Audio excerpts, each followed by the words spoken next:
اللهم إني أسألك علما نافعا.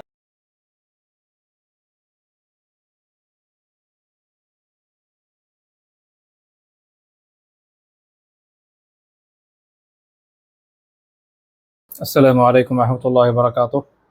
إن الحمد لله نحمده ونستعينه ونصلي على رسوله الكريم وعلى آله وصحبه أجمعين ما بعد. আল্লাহ তাআলার অশেষ শুকরিয়া, আমরা জীবনাচরণের নবী আদর্শের নতুন আরেকটা দাস শুরু করতে যাচ্ছি।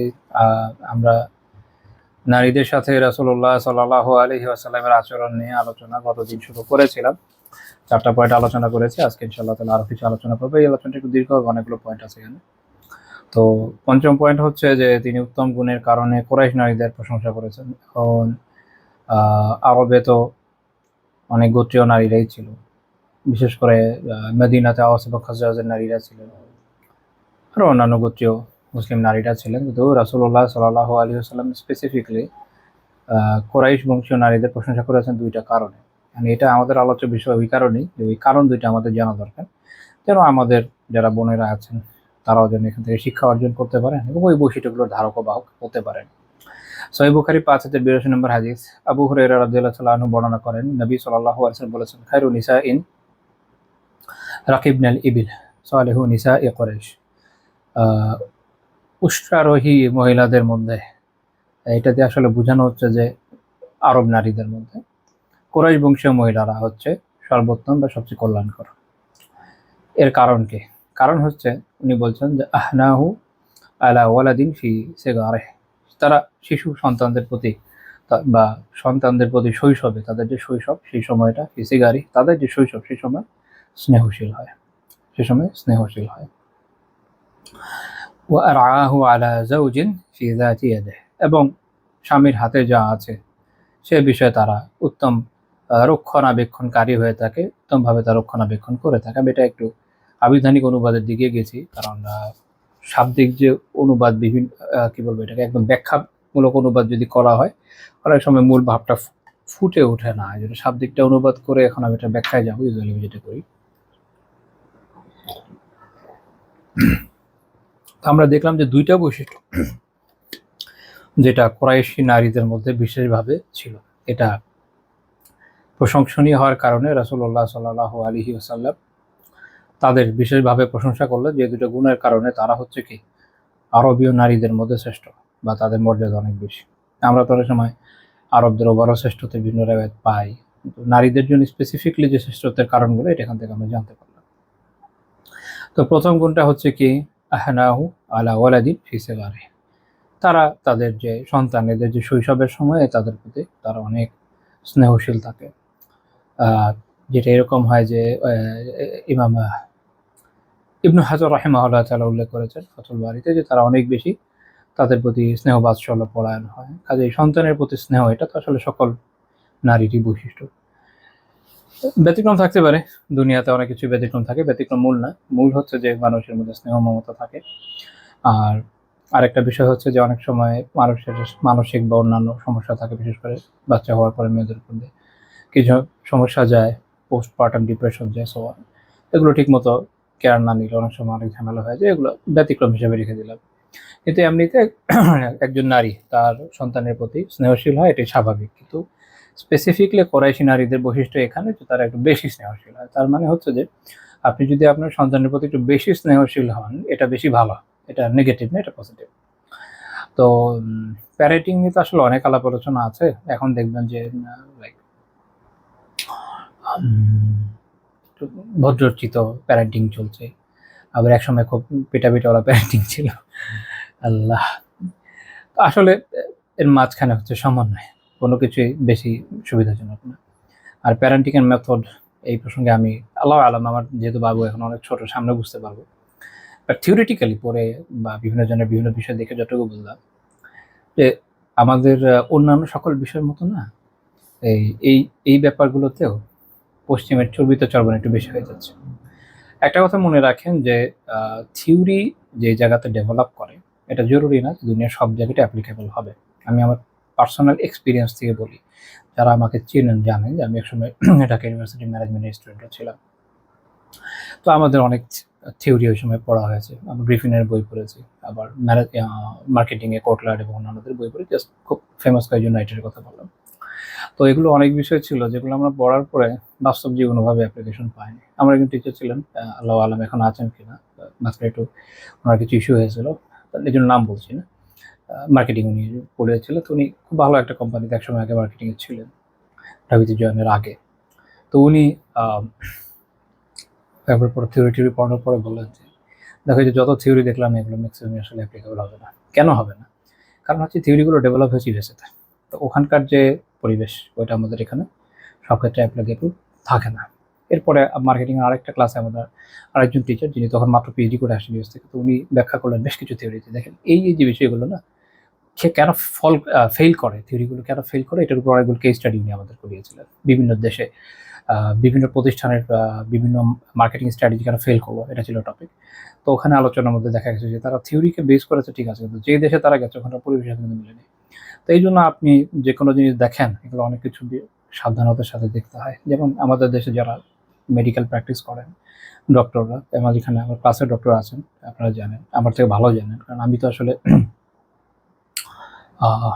এমন না যে একদম মেডিকেল প্র্যাকটিশনার, বাট যেহেতু অনেকের সাথে পরিচয় আছে ওই থেকে যতটুকু বুঝেছি সেটা হচ্ছে যে ওনারা তাদের অনার্স লেভেলে, এমবিবিএস লেভেলে যেভাবে থিওরি পড়েন, অনেক ক্ষেত্রে কিন্তু হুবহু ওটা পরে প্র্যাকটিসে রাখেন না। বেশ কিছু জায়গাতে ওনাদের একটু চেঞ্জ আনতে হয়। আনার কারণটা হচ্ছে এটাই যে আমাদের দেশের যে পারিপার্শ্বিকতা, অনেক কিছু একদম পরে ইউএস বা ইউকে থেকে যে পদ্ধতি আসছে হুবহু এটা অ্যাপ্লিকেবল হয় না। এটা সকল সায়েন্সের ক্ষেত্রে প্রযোজ্য, এটা মনে রাখেন। তো এইটা যদি মাথায় রাখা যায় তাহলে প্যারেন্টিংয়ের বিষয়টা ইনশাআল্লাহ সলভ হবে। সেটা হচ্ছে যে ওদের ওখানে ওরা যে সকল এক্সাম্পলের উপরে বা যে সকল, এটাকে কি বলা যায়, স্যাম্পলের উপর ভিত্তি করে ওদের গবেষণাগুলোকে চালিয়েছে, ওইটার যে প্যাটার্ন ওটা আমাদের সাথে সবসময় তার মিলবে না। তো ওটার মূল শিক্ষাটা নেওয়া যায়, কিন্তু অ্যাপ্লাই করতে হবে আমাদের এখানে মডিফিকেশনের মাধ্যমে, এটা হলো মূল কথা। তো যাই হোক, তো এই জন্য এক্ষেত্রেও আমি মনে করি যে এখনো আমাদের অনেক দূর পথ বাকি। আমি কথাটা স্পেসিফিকলি এখনকার সময় বললাম এই জন্য যে এখন একটা ট্রেন্ড আছে, এখন এটা ট্রেন্ড আছে এবং এটা ট্রেন্ডি জিনিস। অনেকেই প্যারেন্টিং নিয়ে লিখছেন বা তারা ভিডিও টিডিও বানাচ্ছেন, কোর্স বিক্রি করছেন, ভালো, ঠিক আছে, করেন, সব বিষয়ে কাজ হওয়া দরকার। বাট এই যে একদম পশ্চিমের অন্ধ অনুকরণ, এটা ভালো না, এটা ভালো না। এটার ফলাফল কবে পাওয়া যাবে সেটা আমরা পরে দেখবো, কিন্তু ততদিনে বাচ্চাদের অনেক ক্ষতি হয়ে যাবে। বাচ্চারা গিনিপিগ না, এটা মাথায় রাখবেন। মানব গিনিপিগ এবং অ্যাকচুয়াল গিনিপিগের মধ্যে পার্থক্য কোথায় জানেন? প্যাথেটিক একটা পার্থক্য আছে। অ্যাকচুয়াল গিনিপিগদেরকে যখন পরীক্ষাগারে পরীক্ষা করা হয়, ওটা ফ্রি অফ কস্ট অনেকটা গিনিপিগের জন্য, মানে গিনিপিগকে তার বেতন দেয় না, গিনিপিগকে উল্টা বেতন দেয় না, বাট গিনিপিগকে খাওয়ানো হয়, অ্যাটলিস্ট গিনিপিগের জন্য ভালো। কিন্তু হিউম্যান গিনিপিগের ক্ষেত্রে যে সমস্যাটা হচ্ছে, বিশেষ করে বাচ্চাদের ক্ষেত্রে, সেটা হচ্ছে যে গার্জিয়ান টাকা পয়সা দিয়ে বাচ্চাদেরকে গিনিপিগ বানাচ্ছে। বর্তমান সময়ে বাচ্চাদের নিয়ে যে কাজ হচ্ছে, দুইটা বিষয় আমার কঠিন আপত্তি আছে, বলে যাচ্ছি আর কি, আল্লাহ আলম কারো মাথায় ঢুকলে ভালো। এক হচ্ছে যে প্যারেন্টিংয়ের এই ইস্যুগুলো নিয়ে আমাদের আগেকার জেনারেশনগুলোর সমস্যা তো আমরা বুঝি, তো এখন let's solve it. But the issue is, এই জন্য অন্ধ আনুগত্য বা অনুকরণ নয়, আমাদের নিজস্ব অবস্থা অনুযায়ী বোঝা দরকার কীভাবে মডিফিকেশন করা যাবে। 2 নম্বর পয়েন্ট হচ্ছে যে এডুকেশনে আমাদের পুরাতন এডুকেশন সিস্টেমগুলো অনেক বেশি দুর্বল এবং ক্ষতিগ্রস্ত। তো অনেকে নতুন নতুন আইডিয়া নিয়ে আসেন, বাট দ্য প্রবলেম ইজ, আপনি যদি এরকম নতুন 100 ধরনের ইনস্টিটিউশনে 100টা আলাদা সিলেবাস পাবে, এর ফলে বাচ্চারা একটা কনফাইন্স এরিয়ার মধ্যে আসলে আবদ্ধ হয়ে গেছে, যে তারা একটা ইনস্টিটিউশন ঢুকতে চাইলে বের হয়ে আসতে পারে না সিলেবাসগত বৈচিত্র্যের জন্য। এবং আমি তো একটা এক্সপিরিয়েন্সের কথা জানি। এবং দেখা গেছে বাচ্চাদেরকে ওখানে গিনিপিগের মতো প্র্যাকটিস করা হচ্ছে, এবার এইভাবে ট্রাই করে দেখে হয় কিনা, ওইভাবে হয় কিনা। বাচ্চাদেরকে আমি এত টাকা বেতন দিয়ে এত ভালো জায়গায়, নাম কস্তে ভালো জায়গায়, কিন্তু ওখানে পড়াচ্ছি কেন, গিনিপিগ হওয়ার জন্য? তো এগুলো এই দুইটা বিষয় আমার আপত্তি আছে, বললাম আর কি। তো যাই হোক, তো প্রথম বিষয় হচ্ছে প্রাসঙ্গিক হিসেবে বলা, কারণ সমাজের ইস্যুগুলো দেখা জরুরি। প্রথম বিষয় যেটা আমরা বললাম যে কুরাইশ নারীরা কি সন্তানদের প্রতি অনেক স্নেহশীল, কাজে স্নেহটাও জরুরি, খুবই জরুরি। স্নেহ শাসনের বিপরীত নয়, কিন্তু শাসন সীমার মধ্যে থাকতে হবে। এক্ষেত্রে কিছু সরাই নির্দেশনা আছে, যেটা করা যায়, এটা করা যায় না, এটা অনেক ক্ষেত্রে আমাদের মায়েরা জানে না, এটা তাদের জানা উচিত। এবং ইয়েদের বিষয়, বাবাদের ব্যাপারে একই কথা। আচ্ছা, দ্বিতীয় বিষয় কি, যে তারা তাদের স্বামীদের বিষয় সংরক্ষণকারী বলা যায় স্বামীদের ক্ষেত্রে, অথবা পরে যে অংশ আছে যে জাতিয়াদি, যে তাদের হাতে যে আছে সে তার সংরক্ষণকারী, অর্থাৎ তাদের যে স্বামীর যে সম্পদ, স্বামীর যে স্বামীর সম্পদের ক্ষেত্রে তারা এমনভাবে এগুলোকে হেফাজত করে যে তারা এতে কোনো ধরনের বাড়াবাড়ির মধ্যে লিপ্ত হন না, বা স্বামীর অনুমতি ব্যতীত এমন জায়গাতে ব্যয় করেন না যেটা সরাসরিভাবে বৈধ নয়, কিংবা এত অতিমাত্রায় ব্যয় করেন না যেটা স্বামীকে সমস্যার মধ্যে ফেলে দেয়। অর্থাৎ তারা খুব সতর্কতার সাথে ব্যয় করেন। এটার উদাহরণ আছে হিন্দ রাদিয়াল্লাহু তাআলা আনহা মক্কা বিজয়ের পরে যখন জানিয়েছিলেন রাসূলুল্লাহ সাল্লাল্লাহু আলাইহি ওয়াসাল্লামকে যে আবু সুফিয়ান রাদিয়াল্লাহু তাআলা আনহু তাকে এবং তার বাচ্চাদেরকে প্রয়োজনীয় খরচ দেন না, তো তিনি কতটুকু নিতে পারেন, এবং তাকে এটা জানিয়ে দেওয়া হয়েছে যে যতটুকু তার জন্য প্রয়োজন কথা মাফিক কতটুকু উনি নেবেন, ওটার জন্য আবু সুফিয়ান রাদিয়াল্লাহু তাআলাকে জানিয়ে নেওয়া জরুরি, তার হক তিনি নিয়ে নেবেন। বাট এখানে এই শিক্ষাটা ওনার জীবন থেকেও দেখেন যে উনি নিজেও অনেক বড় সর্দারের মেয়ে ছিলেন, ওনার স্বামী কুরাইশের সর্দার ছিলেন, দীর্ঘ সময় মুসলিমদের বিরুদ্ধে যুদ্ধে নেতৃত্ব দিয়েছেন, টাকা পয়সা ওনাদের জন্য কোনো ম্যাটার নয়, উনি চাইলে স্বামীর কাছ থেকে যে কোনো অ্যামাউন্ট এদিক ওদিক করে ফেলতে পারতেন, কিন্তু ওনার আভিজাত্য বোধ এরকম ছিল যেটা উনি করেন নাই, এবং আল্লাহ রাসূলকে জিজ্ঞেস করছেন যে কতটুকু নেওয়া যাবে। তো এখানেই বোঝা যাচ্ছে যে কোরাইশি নারীদের বৈশিষ্ট্য কোথায়। তো কাজেই এখান থেকেও আমাদের বোনদের শিক্ষার বিষয় আছে যে তারা স্বামীর সম্পদের ক্ষেত্রে উত্তম রক্ষণাবেক্ষণকারী হবে। স্বামীর সম্পদ আসলে তার নিজের সম্পত্তি। আমাদের আলাম আমাদের এখানে অদ্ভুত কিছু বিভাজন আছে। এখানে একটা মেয়ে বিয়ে করে সংসারে আসার পরে দেখা যায় যে শ্বশুর বাড়ির সাথে তার আবার আপন হয় না, প্রত্যেকে পর থাকে। আবার স্বামী এবং স্ত্রীর মধ্যে রিলেশন আলাদা আলাম, অনেকের ক্ষেত্রে এরকম হয়ে যায় যেন তারা দুটো সেপারেট মানুষ একসাথে যুগের পর যুগ থাকছে। এমনটা হওয়া কোনোভাবে বাঞ্ছনীয় নয়, তাই না? আল্লাহ তো একে অপরকে লিবাস বলেছেন, একে অপরের পোশাক বলেছেন, একে অপর একসাথে থাকবে, এর মধ্যে এত বিভাজন কেন? এমন হচ্ছে যে কয়েকজন স্ত্রী আছে কারো, তো তাহলে সেখানে একটা ভিন্ন কথা থাকে যে একজন স্বামীর তার সম্পদ যা আছে, যেহেতু তার কয়েকজন স্ত্রী আছে, ভাগাভাগির বিষয় আছে, একজন হস্তক্ষেপ করলে সমস্যা, কিন্তু সেটা না, একসাথেই আছে তো একজনই হয়তো স্ত্রী। সেক্ষেত্রেও দেখা যায় অনেক ক্ষেত্রে স্বামী হয়তো একদমই স্ত্রীকে তার খরচ বা অন্যান্য জিনিস দিতে চায়, আবার স্ত্রীর ক্ষেত্রে এই সমস্যাটা দেখা যায় যে সুযোগ পেয়েছে তাহলে যত পারি তার থেকে নিতে থাকে, এবং এরকম ধরনের অনেক কথাবার্তা আমরা সময় শুনেছি। যখন ছোট ছিলাম আর কি, তখন তো অনেক ধরনের কথাবার্তাই বলতো, আশেপাশে বড়রা শুনতাম, ওগুলো খুব প্যাথেটিক, খুবই প্যাথেটিক। আল্লাহ তাআলা হেফাজত করে রাখেন। তো এই হাদিসে একটা শিক্ষা এখানেও আছে। ইবনে হাজার রাহিমাহুল্লাহ বলছেন ওয়াফিল হাদিসিল হাসু আলা নিকাহিল আশরাফ খুসুসান আল কুরাশিয়াত। এই হাদিসে বিশেষভাবে এতে জোর দেওয়া হয়েছে যারা সম্ভ্রান্ত এমন মানুষকে বিয়ে করার ব্যাপারে, এবং বিশেষ করে কুরাইশি নারীদেরকে। তো এটি হাদিস থেকে বোঝা যায়। এর আগে আমরা সম্ভ্রান্তদের সাথে ব্যবহারের ক্ষেত্রেও বলেছি, এবং সম্ভ্রান্তদের কি বোঝানো হয় সেটা আমি আলাদাভাবে ব্যাখ্যা বিশ্লেষণ করেছি। যারা ওই ভিডিওগুলো দেখেন নাই, সাধারণত মানুষের প্রচলিত চিন্তার বিপরীতে, ওই জন্য ওগুলো একটু ভিউ কম হয়েছে। যাই হোক, দেখে নেবেন ইনশাআল্লাহ। অনেকের একটু মনে হতে পারে আমি বসে বসে কোট করি কেন, কোট করার একটা কারণ আছে, বুঝছেন? কোট করার কারণ হচ্ছে যে আমি যে ধরনের কথাগুলো বলি অনেক সময় অনেকের মনে হতে পারে যে উল্টাপাল্টা কিছু বলছি কিনা। তো কারণ হচ্ছে আমাদের সোসাইটিতে ইসলামের নামে যা চলছে একটা বিশাল অংশ আসলে একদমই মন গড়া, একদমই মন গড়া, কারণ মাথায় এসে পড়ে মনে হয়েছে বলে দিচ্ছি। আমার এখানে একটা ঘটনা আমি আপনাদের জাস্ট নিজের পার্সোনাল এক্সপিরিয়েন্স থেকে বলি। আমার একজন পরিচিত খতিব সাহেব আছেন, আমাকে অনেক স্নেহ করেন, বিভিন্ন ক্ষেত্রে ওনাকে অনেক বিষয় আমি আলহামদুলিল্লাহ বিভিন্ন সময় সাহায্য করেছি আল্লাহর মতো, ইকোনমিক না ইয়ার ইস্যু আর কি, আছে রিলিজের বিভিন্ন ইস্যুতে। উনি একটা পার্টির ভারত দায়িত্বশীল, এবং উনি পর থেকে অনেকবারই আমাকে অফার করেছেন। যাই হোক, আমি পলিটিক্স থেকে দূরে থাকতে ভালোবাসি। হ্যাঁ, তো উনি এরকম তাফসিরের মধ্যে ক্লাস, উনি জুমার খুতবার মধ্যে অদ্ভুত অদ্ভুত কিছু তাফসির করবেন। শেষে আমি আমার তাফসির নাসাফি নিয়ে গেলাম একদিন, যেখানে আছে ওখানে কোনো রকমের গ্রামাটিক্যাল দেখালাম যে এই যে আপনি বললেন কীভাবে হলো, বুঝতে পারছেন? তো এই হচ্ছে সিচুয়েশন, পরে যেটা মাথায় আসে বলে দিচ্ছে।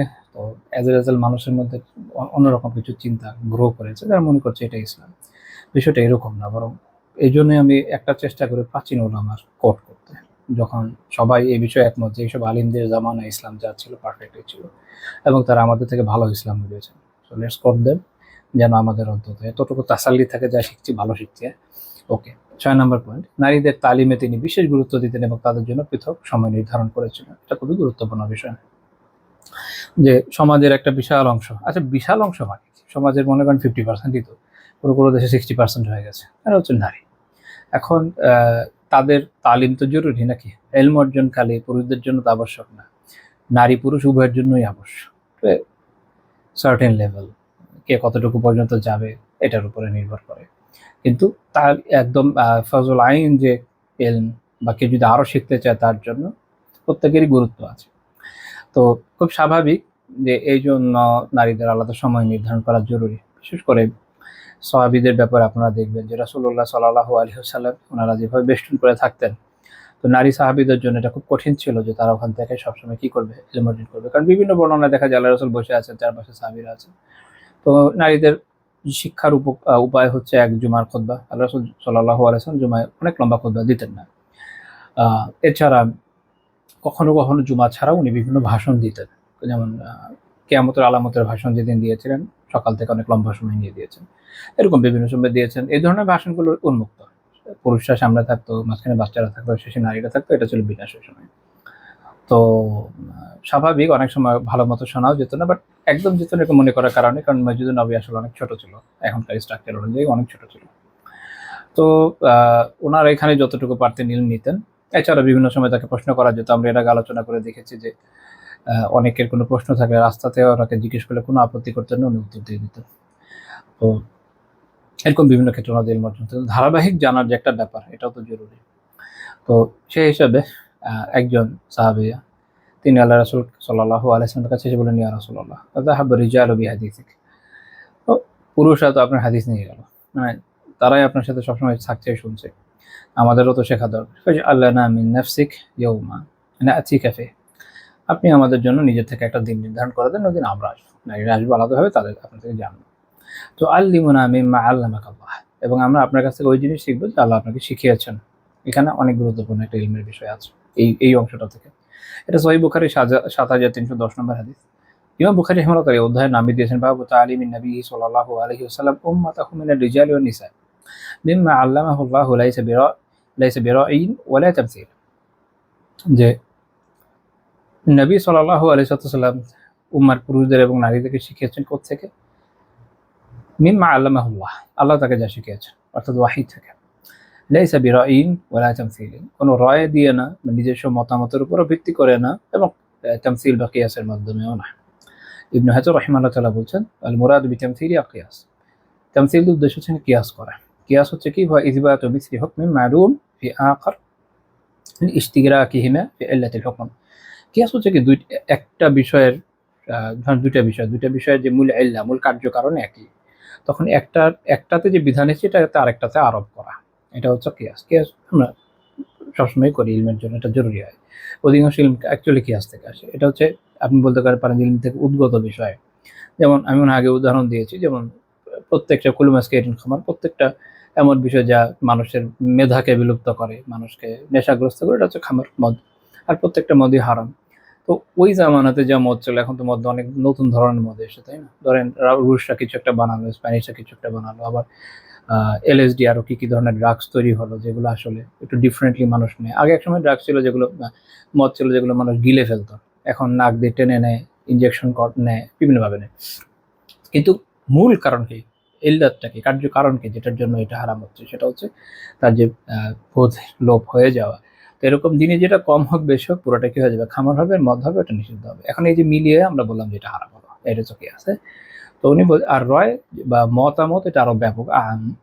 তো এখানে যেটা বোঝা গেল কি, ইমাম আল মুহাল্লাব রাহিমাহুল্লাহ বলছেন যে মুরাদুহু আনাল আলিম ইযা কানা ইউমকিনুহু আন ইউহাদ্দিসা বিন-নুসুস, এটার উদ্দেশ্য হচ্ছে একজন আলেমের পক্ষে যদি সম্ভব হয় যে কোনো নুসুস বা কোরআনের আয়াত বা হাদিস দিয়ে উনি ফতোয়া দিবেন, বলবেন লা ইউহাদ্দিসু বিন-নাযারি ওয়ালা কিয়াসি, তাহলে উনি ওনার নিজস্ব চিন্তাধারা বা কিয়াসের মাধ্যমে তখন উত্তর দেবেন। অর্থাৎ একজন আলেমের জন্য জরুরি রেওয়ায়াত জানা, অর্থাৎ এই বিষয়ে আয়াত বা হাদিসে কি বলা হচ্ছে, যখন থাকবে না তখন আমরা কিয়াসে যাই, গ্র্যাজুয়ালি অন্যদিকে যাই। এটাই হাদিসে একটা গুরুত্বপূর্ণ শিক্ষা। তো যাই হোক, আল্লাহ রাসূল সাল্লাল্লাহু আলাইহি ওয়াসাল্লাম বলেন যে ইজতিমাইনা ফি ইয়াউমি কাযা ওয়া কাযা, অমুক দিন তোমরা মিলিত হও, ফি মাকানিন কাযা ওয়া কাযা, অমুক স্থানে মিলিত হও। তাহলে যেটা হবে ওই জায়গায় তোমাদেরকে শিক্ষা দেওয়া হবে। তো আমরা দেখলাম যে রাসূলুল্লাহ সাল্লাল্লাহু আলাইহি ওয়াসাল্লাম স্পেসিফিকলি নারীদেরকে এভাবে গুরুত্ব দিলেন যে তাদের জন্য আলাদা মজলিসের ব্যবস্থা করলেন। আলহামদুলিল্লাহ, সুম্মা আলহামদুলিল্লাহ, এখন অনেকটা আমাদের দেশে চেঞ্জ আসছে। এখন সকল ঘরানার ওলামাই নারীদেরকে আলাদা সময় দিয়ে থাকেন। বিভিন্ন জায়গায় কিছু কিছু মজলিস আছে, অনেক বেশি হয়েছে বলা যাবে না, বাট আগে তো জিরো ছিল, সেই হিসেবে তো ভালো হয়েছে। আশা করি ইনশাআল্লাহ তাআলা গ্র্যাজুয়ালি আরো ভালো হবে। আর উম্মার অর্ধেককে রেখে আমরা তো এগোতে পারবো না। এখানে একটা গুরুত্বপূর্ণ বিষয় দেখেন, সেটা হলো যেমন ইকোনমির ক্ষেত্রে বলেন না যে জাতির অর্ধেক যদি অক্ষম থাকে বা অকার্যকর থাকে তাহলে ইকোনমি আগাবে না, সেগুলারদের বয়ান আমরা তো ভয় বিশ্বাস করি না। বাট ইলম এবং দিনের ক্ষেত্রে তো সত্য এটা। একজন নারী তার যেমন ইলম অর্জন করা আবশ্যক, তেমনি তারও তাজকিয়া জরুরি। এমন না যে খালি পুরুষদের তাজকিয়া জরুরি, তাই না? আত্মশুদ্ধি সবারই তো দরকার। তারপরে আরেকটা গুরুত্বপূর্ণ বিষয় হচ্ছে যে একটা পরিবারে আসলে বাচ্চা তো বড় হয় মায়ের সাথে। একজন মানুষ যত দিনদার, ইলমওয়ালা, আমলদার যা হোক না কেন, একজন পুরুষ, তার পক্ষে কি আসলে সম্ভব সন্তানকে সবসময় সময় দেওয়া? কখনোই সম্ভব না। তাকে কোনো না কোনো কাজে বাইরে থাকতেই হবে। আমি নিজে ফুল টাইম বাসায় থাকি, আমি খুব দিনদার, আমলদার, ইমানদার লোক এরকম বলবো না। আমি আলহামদুলিল্লাহ দিন পালনের চেষ্টা করি। আমি আমার নিজের উদাহরণ যদি দিই, আমি যেহেতু ওয়ার্ক ফ্রম হোমই করি, ম্যাক্সিমাম সবই বাসার কাজ। এবার আর অসুস্থতার জন্য আমি খুব কমই বেরোই বাসা থেকে, চলাতে সময় বেরোই, টুকটাক অন্যান্য প্রয়োজনে। তারপর আমি কি আমার সন্তানকে খুব ফুল সময় দিতে পারি? এটা তো আসলে সম্ভব না। আমার কাজকর্ম অন্যান্য বিষয় থাকে। তো অ্যাকচুয়ালি সময়টা দেখে স্ত্রী দেয়।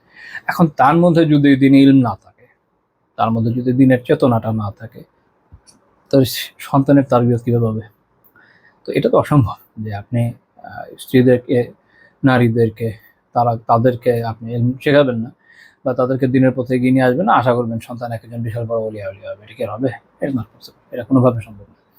আর ওই কারণে দেখা যায় যে হয়তো অনেক ক্ষেত্রে বাবা আলহামদুলিল্লাহ ভালো দিনদার, কিন্তু দেখবেন যে বা এমনকি আলিমও হতে পারে, কিন্তু সন্তান কিন্তু এরকম আছে। আমরা এরকমই জানি, পার্সোনাল এক্সপিরিয়েন্স থেকে, একদম ফার্স্ট হ্যান্ড এক্সপিরিয়েন্স থেকে বলছি, আমরা এরকমই জানি যে মনে করেন প্রসিদ্ধ মানুষ কোনো এলাকাতে, ধরেন বড়সড় মসজিদের ইমাম, খতিব, মাদ্রাসা আছে অনেকগুলো, হয়তো মুরব্বী সাহেব, অনেকগুলো মাদ্রাসার প্রধান বা দায়িত্বশীল, মনে করেন এরকম একটা ক্যারেক্টার, হ্যাঁ, তার খুব জায়গান্টি ক্যারেক্টার কিন্তু এলাকাতে, কিন্তু ছেলেকে ইভেন মাদ্রাসায় পড়াইতে পারে না।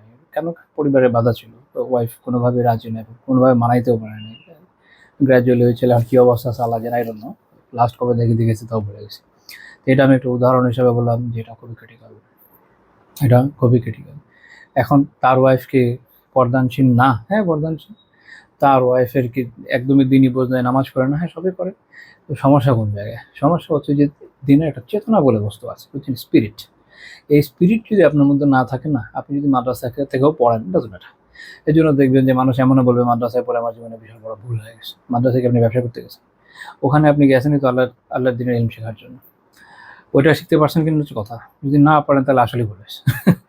আচ্ছা, আবার আরেকটা হচ্ছে কি, যদি একটা মানুষের মধ্যে দিনের চেতনা বা স্পিরিট থাকে, উনি যদি মাদ্রাসায় নাও পড়ে, আল্লাহ তাআলার মেহেরবানিতে যেখানেই পড়ুন, যাই থাকুক, ওখান থেকে দিনের স্পিরিট নিয়ে এভাবে উঠে আসবেন যে আলহামদুলিল্লাহ দিনে অনেক বড় খেদমতগার হয়ে উঠবেন। এটা হলো বাস্তবতা। তো স্পিরিটটা খুব জরুরি।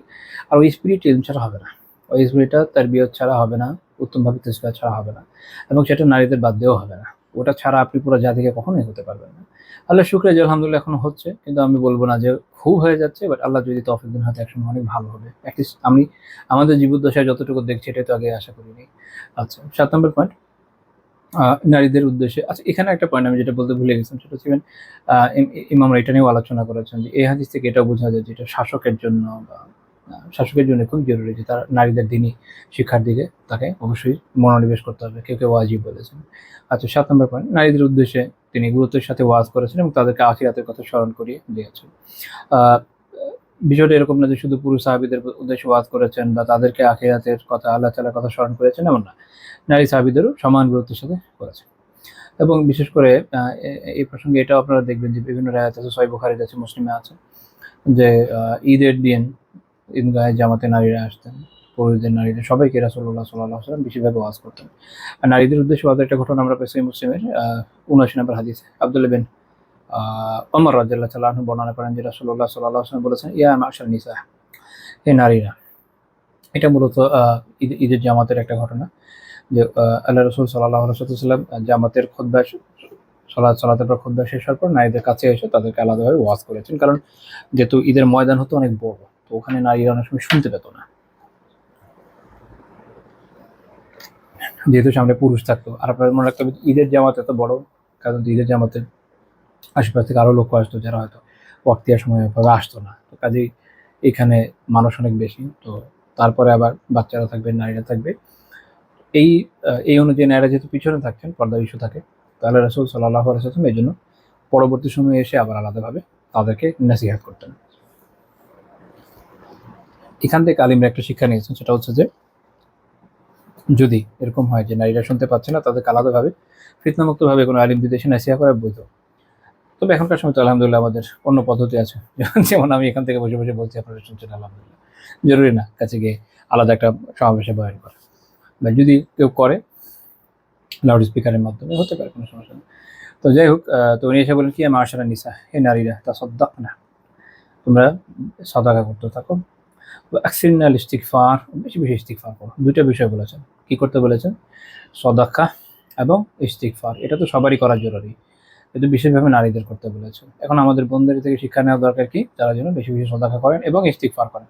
আস্তাগফিরুল্লাহ সবসময় চলবে ইনশাআল্লাহ, সবারই, আমাদেরও, আপনাদেরও, সবারই।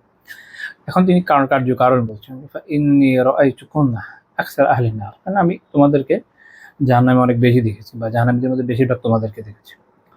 তো এখন জাহান্নাম তো কায়েম হয় নাই, এটা তাই না? তো আগে থেকে দেখলেন কিভাবে? এটা মূলত হচ্ছে আল্লাহ তাআলা অনেক বিষয় আগে তাকে কিছু বিষয় দেখিয়েছেন, যা থেকে তিনি বুঝে নিয়েছেন যে পরবর্তী সময় কি হতে যাচ্ছে। এই জন্য আগে থেকে সতর্ক করা হচ্ছে। মনে রাখেন যে কিয়ামত এখনো কায়েম হয়নি। আমরা কি জাহান্নাম কায়েম হয়নি বলছি? জাহান্নাম কায়েম আছে, তো ওটা বলে থাকলে ভুল বলেছি। কিয়ামত কায়েম হয়নি, কিয়ামত কায়েম হবে, হাসর হবে, বিচার হবে, তারপর যে জাহান্নামে যাওয়া যাবে, যে জান্নাতে যাওয়ার যাবে। তো এই ধরনের যত রেওয়ায়েত হাদিসে পাবেন, এগুলো বেসিক্যালি আগে থেকে একটা জিনিস কোনাকে দেখানো হয়েছে বোঝানোর জন্য। ওগুলা হাকিকি না, মানে এমন না যে এখনই আছে, কারণ এখন তো হাসরই হয়নি। আচ্ছা, তো এটা দিয়ে কেন এটা দেখানো হয়েছে? যেন উম্মাহ সতর্ক হয় যে কারা যেতে পারে বেশি, কেন যেতে পারে বেশি, কারণ কি, যাতে আমরা ওর থেকে বেঁচে থাকতে পারি। তো ফাকালাত ইমরাআতুন মিনহুন্না জাজলাহ, ওখানে রাবি বলছেন আব্দুল বিন আমর রাদিয়াল্লাহু তাআলা যে একজন বুদ্ধিমতী নারী তিনি প্রশ্ন করলেন। এতে বোঝা গেল যে প্রশ্ন যদি সুন্দর হয় খুব ভালো, ভালো প্রশ্ন করা ইলমের জন্য অত্যন্ত উত্তম, যাতে আপনি শিখবেন করতে গিয়ে। এবং এই প্রশ্নের কারণে এই এই এই নারী সাহাবিয়া, তাকে কিন্তু নিন্দা করা হচ্ছে না, কি বলা হচ্ছে? ইমরাআতুন মিনহুন্না জাজলাহ, তাদের মধ্যে একজন বুদ্ধিমতী নারী। তিনি জিজ্ঞেস করলেন কি, ওমা লানা ইয়া রাসূলুল্লাহ আকসার আহলিন নার, জাহান্নামে আমরা সংখ্যা বেশি হওয়ার কারণটা কি? এটা তো জানা দরকার যে কারণ কি, তাহলে না বাঁচবেন। যখন আপনি জানবেন যে কোন কারণে মানুষ জাহান্নামী হয়, আপনি কাজটা করবেন না, তো আপনি ইনশাআল্লাহ জান্নাতি হবেন, সিম্পল। আল্লাহ রাসূল সাল্লাল্লাহু আলাইহি ওয়াসাল্লাম বলেন যে তুকসিরনা লান ওয়া তাকফুরনা আল আশির, দুইটা কারণ বলেন। এক হচ্ছে তোমরা বেশি বেশি অভিশাপ দিয়ে থাকো, কি করে থাকে? বেশি বেশি অভিশাপ দিয়ে থাকে। আর দুই হচ্ছে তোমরা অকৃতজ্ঞতা পোষণ করে থাকো কাদের? আল আশিরের। আল আশিরের আমি ব্যাখ্যা করবো, আমি অনুবাদ করি। সহিহ মুসলিমেরই 885 নম্বর হাদিসে একটু ডিফারেন্টলি আছে, এভাবে যদি আন্নাকুন্না তুকসিরনা শাকাহ, কারণ তোমরা অনেক বেশি বেশি অভিযোগ বা অজুহাত পেশ করে থাকো, ওই তাকফুরনা আল আশির, এবং আশিরের অবাধ্যচরণ করে থাকো, বা বলতে পারেন যে নাশুকরি করে থাকো, অকৃতজ্ঞতা প্রকাশ করে থাকো। এখন আশির কি জিনিস? ইমাম আন-নাওয়াবী রাহিমাহুল্লাহ তাআলা সহিহ মুসলিমের ব্যাখ্যায় বলছেন যে যারা আহলুল লুগাহ, ভাষাবিদ, তারা বলছেন আল আশির আল মুআশির ওয়াল মুখালিত হামালাহুল আকসারুন হুনা আলা যাওজ। এই শব্দের আসলে অধিকাংশ আলিমরা বলছেন যে এটা দিয়ে আসলে বোঝানো হচ্ছে মুহাদ্দিস আলিমদের মতে, এখানে মূলত যদিও স্বামীদের উদ্দেশ্য, কিন্তু যারা আহলুল লুগাহ, যারা ভাষাবিদ, তাদের মতে এখানে শাব্দিক অর্থ হচ্ছে যারা জীবনসঙ্গী, সহচর, যার সাথে মেলামেশা এবং ওঠা বসা থাকে, যার সাথে মেলামেশা এবং ওঠা বসা থাকে।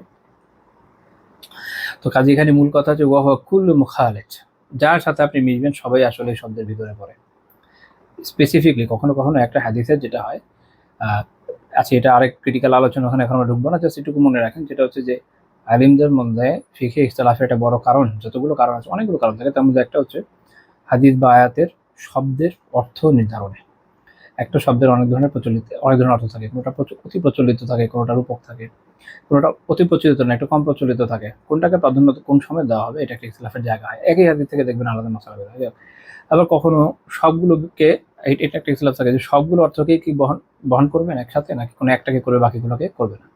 তো এখানে আগে বুঝছেন যে আম অর্থ হচ্ছে এই যে তাদের এই কথা বলা হচ্ছে যে তারা যাদের সাথে মিশে আসলে সেই হিসাবে এই একটা স্বভাব তাদের মধ্যে থাকে যে তাদের মধ্যে একটু অকৃতজ্ঞতা বেশি। সেটা কিরকম? উনি বলছেন ইমাম নবী রাহিমাহুল্লাহ যে আন্নাহুন্না ইয়াজহাদনা আল ইহসান লিদাফি আকলিহি ওয়া কিল্লাতি মারিফাতিহিন্না, যে তাদের যে এটা তাদের যে সমস্যাটা হয় সেটা হচ্ছে যে তাদের প্রতি যে এহসান করা হয় ওখানে ওটা তারা খুব দ্রুতই অস্বীকার করে বসে।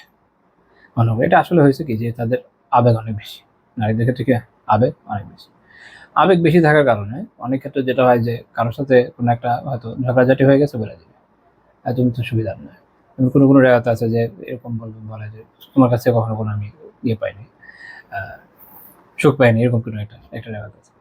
মূল কথা হলো এখানে যে অকৃতজ্ঞতা পোষণ। দেখেন আল্লাহ রসুল সাল্লাল্লাহু আলাইহি ওয়াসাল্লাম আমাদের জানিয়েছেন যে মান লাম ইয়াশকুরিন নাস লাম ইয়াশকুরিল্লাহ, যে মানুষের শুকরগুজার হয় না সে তো আল্লাহ তাআলার শুকরগুজার হয় না। মানুষের শুকরগুজারি খুব জরুরি। তারপরে আপনি গ্র্যাজুয়ালি আল্লাহ তাআলারই এক শুকরগুজার হতে পারবেন। এটা আমাদের আশেপাশে আমি এখন অনেক বেশি দেখি। একটু ভালো করে বুঝে নেন, এই বৈশিষ্ট্যটা নারীদের মধ্যে বেশি বলা হয়েছে। এর মানে এই না যে পুরুষদের মধ্যে থাকতে পারে না, ওটা কিন্তু নাকচ করা হয়নি, সব দিকেই থাকতে পারে। নারীদের মধ্যে প্রবণতা অবভিয়াসলি বেশি, আমার ছোট জীবনের এক্সপিরিয়েন্স হতে তাই দেখেছি। বাকি পুরুষদের মধ্যেও এখন এটা আল্লাহ আলাম অনেক খুব বেশি সুবিধাজনক না। আমি আশেপাশে এরকম অনেক দেখি যে ও দিনদার মানুষ, আলহামদুলিল্লাহ আল্লাহর রহমতে নামাজ পড়ছেন, ভালো, এগুলো ভালো বিষয়। কিন্তু সমস্যা হচ্ছে যেটা যে মানুষের প্রতি শুকরগুজারি থাকে না, দেখা যাচ্ছে আলহামদুলিল্লাহ নিয়ামত পাচ্ছেন, খুব আলহামদুলিল্লাহ, খুব ভালো, খুব ভালো। কিন্তু যখন মানুষের সাথে কোনো ডিলিংসের ইস্যু থাকে, কেউ আপনার প্রতি অনেক ইহসান করেছে, কোনো শুকরিয়াও তাদের মধ্যে দেখা যায় না। এই যে একটা অভ্যাস, এটা খুব খারাপ অভ্যাস, এটা খুবই খারাপ অভ্যাস। শুকরগুজারি জরুরি। আপনি যখন শুকরগুজারি করবেন তখন একটা খুব গুরুত্বপূর্ণ ব্যাপার হবে, সেটা হচ্ছে আপনি মানসিকভাবে একটা প্রশান্তির মধ্যে থাকবেন। যাদের মধ্যে শুকরগুজারি থাকে না, এখান থেকে গ্রাজুয়ালি তাদের মধ্যে ঈর্ষা হয়, হিংসা হয়, আর বহু রোগের কার্যকারণ হয়। এটা এই জন্য শুকরগুজার থাকা জরুরি। তাকদীরের ফয়সালার প্রতি সন্তোষ থাকা জরুরি। শুকরগুজারি তখনই আসবে যখন আপনি তাকদীরের ফয়সালার প্রতি সন্তোষ জ্ঞাপন করবেন এবং আপনার মধ্যে যখন দলাদলি মারপিটের প্রবণতা থাকবে না। এইটা আসলে আমি যেটা নিয়ে আলোচনা করতে চাচ্ছি অনেক বড় কথা, এদিকে আমরা যাব না, এটুকু থামিয়ে দিতে চাই। তো তাহলে অকৃতজ্ঞতা প্রকাশ, এবং একজন নারী আসলে সবার আগে কাকে আসলে পায় অকৃতজ্ঞতা করার জন্য? স্বামীকে। কারণ একজন পর্দানশীল দিনদার নারী তো বাসায় থাকবে, সে তার অফিসের কলিগের সাথেও করবে না বা অন্যান্য জায়গাও করবে না। তার অ্যাকচুয়ালি সারাদিন থাকতে হাজব্যান্ডের সাথে যা করে হাজব্যান্ডের সাথেই তার অকৃতজ্ঞতা প্রকাশ পাবে। তো এই জন্য তাদের সাথে এটা বেশি হয়ে থাকে। তাহলে মূল শিক্ষাটা হচ্ছে অকৃতজ্ঞতার প্রকাশ, কৃতজ্ঞ হওয়া লাগবে। 2 নম্বর হচ্ছে কি বেশি বেশি লানত করা, খুব বেশি অভিশাপ দিয়ে থাকে। এবং এটা মনে রাখতে হবে যে অতিমাত্রায় অভিশাপ দেওয়া এটা সরাইভাবে কি এটা বৈধ না। এই হাদিস থেকে এটা বোঝা গেল যে সরাইভাবে অতিমাত্রায় অভিশাপ দেওয়া বৈধ না। মানুষের যদি কখনো প্রয়োজন হয়, বিভিন্ন ক্ষেত্রে অভিশাপের ইস্যু আসে, অতিমাত্রায় দেওয়াটা এটা কবিরা গুনার মধ্যে পরে, আমরা কবিরা গুনাহ আলোচনা করেছি। বাই চান্স একবার দুইবার ভুলবশত দিয়ে ফেললেও এটা সগীরা গুনাহ বলেছেন আলেমরা। কিন্তু কথা হলো অভিশাপ যখন আপনি দিবেন, আমরা কবিরা গুনাহ বিস্তারিত আলোচনা করেছি যে হয় এটা যে যাকে দিলেন সে এটার অ্যাকচুয়ালি হকদার, অ্যাকচুয়ালি সে ওরকম কাজ করেছে অভিশাপ নেওয়ার মতো, তাহলে তার উপর যাবে। কিন্তু যদি সেটা না হয় তাহলে কিন্তু আপনার উপর আসবে, আমাদের বোনদেরকে, মাদেরকে খুব ইউজুয়ালি দেখা যায় যে তারা কি করে, যে বাচ্চাদেরকে অভিশাপ দিয়ে বসেন, আত্মীয় স্বজনকে অভিশাপ দিয়ে বসেন, দুনিয়ার যার সাথে লেগে যায় তার সাথে অভিশাপ দিয়ে বসেন। মনে রাখেন যে যদি তার সে অভিশাপ যোগ্য হয় তাহলে তো পড়বে, আর যদি না হয় তাহলে আপনার উপর পড়বে, নিয়ে যাবে না। এবং হাদিসে এসছে এরকম যে লাআনুল মুমিন কাতলে, একজন মুমিনকে লাআনত দিয়ে তাকে কাতল করা, হত্যা করার মতো। আলিমরা ব্যাখ্যা করতে গিয়ে বলেছেন মানে তাকে কতল করা যেরকম গুনাহ হয় এরকম গুনাহ। কারণ হচ্ছে একটা মানুষকে লানত, সুনির্দিষ্ট একটা মানুষকে বলা যে অমুকের উপর আল্লাহ লানত করুক, এর মানে হচ্ছে কি যে আল্লাহ তাআলার রহমত থেকে সে যেন দূরে চলে যায়, এই দোয়া করা। ইমাম নবী রাহিমাহুল্লাহ বলছেন ফালা ইয়াজুজু আন ইউবাদা মির রাহমাতিল্লাহি তাআলা মা লা ইউরাফা আলা, যার হাল এবং যার খাতিমা এবং সর্বশেষ অবস্থাকে এটা না জানা যায় তার কিভাবে দোয়া করা এটা কি না জায়েজ না। যেমন কারো ব্যাপারে জানা গেল যে সে সুস্পষ্টভাবে কাফের হয়ে গেছে, বা কারো ব্যাপারে জানা গেল যে তার ব্যাপারে রেওয়ায়াত আছে এটা জাহান্নামে, যেমন ধরুন আবু জাহাল, যেমন ধরুন ইবলিস, তাকে লানত দিয়ে আলাদা করে। ইমাম গাযযালী রাহিমাহুল্লাহ বলেছেন ওটারও প্রয়োজন নেই, কারণ ওটা যদি করেন মানে ওটা আপনার লাভ কি হয়ে যাবে, ও তো গেছেই যেখানে যাবে, মাঝখানে আপনি সময়টা অপচয় করেন। আমাদের উলামা সবসময় সময়কে সঠিকভাবে ব্যবহারের পথ দেখিয়েছেন। উলামা বলতে আমি সালাফ আলেমদের কথা বলছি, যে কারো কথা বলছি না। ওকে, যাই হোক, তো আমাদের সবসময় এই জন্য কি জিকির এবং অন্যান্য কামলে লিপ্ত থাকা উচিত, এই ধরনের কাছ থেকে বেঁচে থাকা উচিত। আর যখন কেউ গণহারে দেওয়া শুরু করে ওটা একদম কবিরা গুনার মধ্যে পড়ে। তো কাজেই দুইটা, এক তো হচ্ছে নিয়ামতের অস্বীকৃতি থেকে বাঁচো, 2 নম্বর হচ্ছে বেশি বেশি লানত দেওয়া যাবে না, 3 নম্বর হচ্ছে চোখ সেন্নার শাখা, যে তোমরা অনেক বেশি অজুহাত অভিযোগ পেশ করে থাকো, অনেক বেশি অভিযোগ, এটা এটা এটা এটা অভিযোগ করতেই থাকে, করতে থাকেন।